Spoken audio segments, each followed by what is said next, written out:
Ya. Buenas tardes, profesor. Buenas tardes, compañeros. En esta oportunidad mi grupo y yo les vamos a hablar sobre el dólar MUC. Para empezar, les voy a hablar sobre qué es la hiperinflación. La hiperinflación es cuando los precios se multiplican rápidamente y el poder de la compra cae. Su periodo de la hiperinflación inicia en 1989 en el gobierno de Alan García, donde él pone un precio techo a los productos. Este año culmina con 2.775.5% de inflación.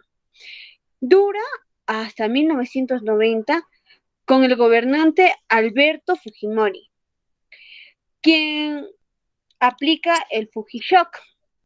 Este año se termina con el 7.500% de inflación. ¿Cuál fue la causa de la hiperinflación en el Perú? Pues tuvo 4 causas. La primera causa fue en 1985, cuando el déficit fiscal fue del 2.7% del PBI.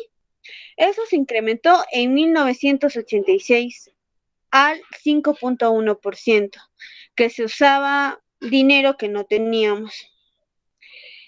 La segunda causa fue cuando las industrias producían y llegaban al tope de su máxima capacidad productiva. Necesitaban una inversión nueva, de nuevas capacidades, por lo que se hicieron un préstamo en el extranjero, quedándonos más endeudados. La tercera causa fue que nosotros, la sociedad, no teníamos confianza en la economía, lo que hizo que prefiriéramos más el dólar, lo que ocasionó una devaluación de nuestra moneda. En 1976 el balance comercial era negativa debido al incremento de sueldo y a la reactivación económica. Las importaciones se dispararon, pero Alan García prometió pagar más del 10% a sus deudores. Eso lo hizo mediante el pago del RIN. ¿Y qué es el RIN? Pues es la Reserva Internacional NET.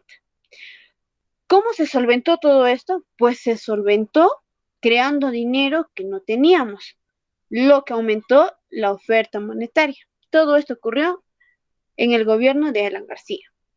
Las consecuencias fueron el aumento del precio de la gasolina, el índice de la pobreza creció. Y ahora, ¿qué fue el Fujishock? El Fujishock comienza con Alberto Fujimori, quien encontró un país quebrado tras la primera y desastrosa gestión de Alan García. Las consecuencias que tuvo el Fujishock fueron muchas. Entre ellas, resalto que los peruanos descubrieron que su dinero no tenía ningún valor. Los precios de los productos bajos escalaron vertiginosamente y el valor de la harina se multiplicó hasta 8 veces. El kilo de azúcar, que estaba en 150.000 intis, se elevó a 300.000. Y el pan francés, que costaba 9.000 intis, subió a 25.000. El MUC, el dólar de mercado, el dólar de mercado único de cambio, más conocido, ¿no? Fue una moneda paralela que se creó a finales de los años 70, que tenía una cierta relación con el dólar estadounidense, ¿no? Se creó a finales de los años 70 y con el fin de incentivar la economía social, ¿no? Y funcionaba de la siguiente manera. El dólar MUC fue un dólar subsidiado con la ayuda del Estado. Para entender mejor, por ejemplo, supongamos que el dólar costaba 3 soles 20, una persona lo podía comprar a 2 soles 20, ¿no? La diferencia ya lo pagaba el Estado. ¿Y con qué lo pagaba? Con las reservas que tenía, ¿no? ¿Para qué? Para que las empresas puedan comprar, para promover trabajos, asimismo subió los salarios. Vamos a recordar que mientras más suben los precios, como más dinero tenía una persona, más subían los precios. Luego de ello, Alan llega a congelar los precios. Por ejemplo, si costaba 20 soles, lo comprabas de igual manera a 10 soles y la diferencia el Estado lo pagaba. Y las personas seguían pagando igual, ¿no? Hasta ahí nadie sentía la inflación. Bueno, se acabó el dinero. ¿Qué pasó? La gente empieza a comprar dólares por cantidad y nos quedamos sin reserva. Y los precios se descongelan y vuelven a los precios reales. Ahí empiezan las huelgas, los desempleos y escasez de alimento. También, de la misma manera, tenemos, por ejemplo, si uno quería comprar un pan, tenías que llevarte un aceite más, pues, ¿no? Solo así podías comprar el pan. Para que nos pueda dar las ventajas y desventajas, voy a dar pase a mi compañera. Las desventajas. Mario Guerrero, subgerente de la economía monetaria de Scotiabank, explica que un dólar más caro, en primer lugar, perjudica las importaciones, quienes tienen que comprar insumos importados, por ejemplo, y ahora estos les costarán más. Ello termina presionando los costos de producción o de distribución y podríamos tener algo de presión en la inflación importada de bienes como los electrodomésticos.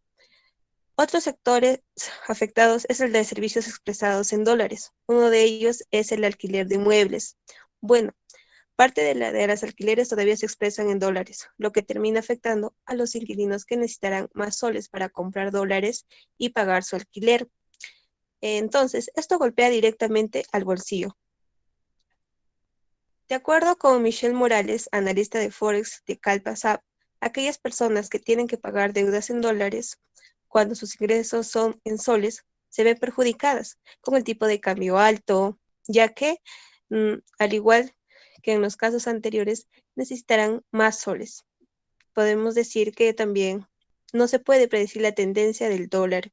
Es muy probable que estos días la moneda estadounidense se mantenga al alza de lo que estaba en, digo, un ejemplo, el dólar, digamos, costaba 3,32, entonces se puede mantener por un tiempo, ¿no?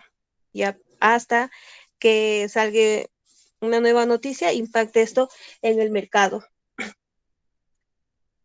Las ventajas. Por otro lado, los niveles a los que recientemente ha llegado el tipo de cambio favorece a los exportadores que van a recibir más soles por cada dólar exportado. Así explica Guerrero, el subgerente de economía. Algunas empresas exportadoras que tienen obligaciones tributarias con el SUNAT en las siguientes semanas han estado adelantando sus ventas justamente para aprovechar el tipo de cambio alto y tener más soles. Estos podrán obtener más soles al momento de intercambio en el mercado local, pero Guerrero explicó que cada vez que el tipo de cambio sube, la economía peruana se resiste y se desacelera, algo que no ocurre en todos los países. Un ejemplo como Japón o Alemania, ¿no? Que ahí la relación con el dólar es muy directa. Pero en el caso del peruano, el patrón histórico nos dice que la relación de inversa y cuando el tipo de cambio ha subido, no le ha ido bien a la economía peruana. Bueno, Producto Bruto Interno, que es el valor de un periodo de tiempo en un territorio. Solo se refiere a bienes y servicios finales. Repito, el PBI se refiere a en el valor de los bienes intermedios, por lo tanto, doble contabilización. La siguiente pregunta. Bien, entonces existen tres métodos para calcular el PBI. El primero es el método, a ver, repite conmigo por favor, método de gasto, muy bien. El siguiente método es el método de la producción, bien, el método de la producción. Y el tercero es el método de ingreso. Entonces tenemos tres métodos, método de gasto, el método de producción y el método de ingreso. Se contabiliza la compra agregada, se suma el gasto de los consumidores de bienes y servicios locales, por ejemplo, el consumo privado, el gobierno, ¿no? Se suma lo que es el consumo e inversión pública, se suma las empresas, ¿no? La inversión privada, y finalmente se excluye el cálculo del gasto en bienes no producidos en el país, quiere decir las importaciones. De esa manera se calcula el método de gasto. Asimismo, para calcular el método de la producción, ¿qué es el método de la producción? El método de la producción se suma el valor del mercado del producto en cada etapa de la producción de cada sector productivo. O sea, estamos hablando del sector primario, secundario, terciario, cuaternario, y restándole valor de los insumos utilizados. Por lo tanto, los sectores de producción se clasifican en manufacturera, minería, agricultura, pesca, comercio, etcétera.